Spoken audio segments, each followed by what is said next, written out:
ನಿಮ್ಮೆಲ್ಲರಿಗೂ ಈಗಾಗಲೇ ಗೊತ್ತಿರುವ ಹಾಗೆ ಯುವ ರಾಜ್ಕುಮಾರ್ 3ನೇ ಚಿತ್ರದ ಬಗ್ಗೆ ಸುದ್ದಿಗಳು ಹರಿದಾಡುತ್ತಿದೆ. ಆ 3ನೇ ಚಿತ್ರವೇ ಕಾಗೆ ಬಂಗಾರ. ಕಲ್ಟ್ ಡೈರೆಕ್ಟರ್ ಅಂತಾನೆ ಫೇಮಸ್ ಆಗಿರುವಂತಹ ಸುಕ್ಕ ಸೂರಿರವರು ಈಗ ದೊಡ್ಮನೆಯ ಯುವ ರಾಜ್ಕುಮಾರ್ ರವರಿಗೆ ಆಕ್ಷನ್ ಕಟ್ ಹೇಳಲಿದ್ದಾರೆ. ಈ ಚಿತ್ರಕ್ಕೆ ಕಾಗೆ ಬಂಗಾರ ಅಂತ ಹೆಸರಿಡಲಾಗಿದ್ದು, ಈ ಚಿತ್ರಕ್ಕೆ ಚರಣ್ ರಾಜ್ ರವರ ಸಂಗೀತವಿದೆ. ಚಿತ್ರದ ಕಥೆಯನ್ನು ಸುರೇಂದ್ರನಾಥ್ ಬರೆದಿದ್ದಾರಂತೆ. ಈಗ ಇದೆಲ್ಲ ವಿಷಯ ಯಾಕಂತ ಅಂದ್ರೆ ಕಾಗೆ ಬಂಗಾರ ಚಿತ್ರದ ಮುಹೂರ್ತ ಇದೆ ಏಪ್ರಿಲ್ 30ಕ್ಕೆ ನಡೆಯಲಿದೆ ಅನ್ನುವ ಸುದ್ದಿಗಳು ಹರಿದಾಡ್ತಾ ಇದೆ.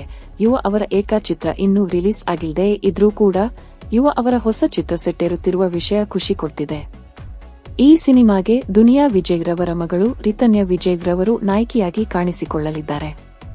ಅಪ್ಪು ಹಾಗೂ ಶಿವಣ್ಣನಿಗೆ ಆಕ್ಷನ್ ಕಟ್ ಹೇಳಿರುವ ಸೂರಿರವರು ಯುವರಾಜ್ ಕುಮಾರ್ ಅವರಿಗೆ ಆಕ್ಷನ್ ಕಟ್ ಹೇಳುತ್ತಿದ್ದಾರೆ.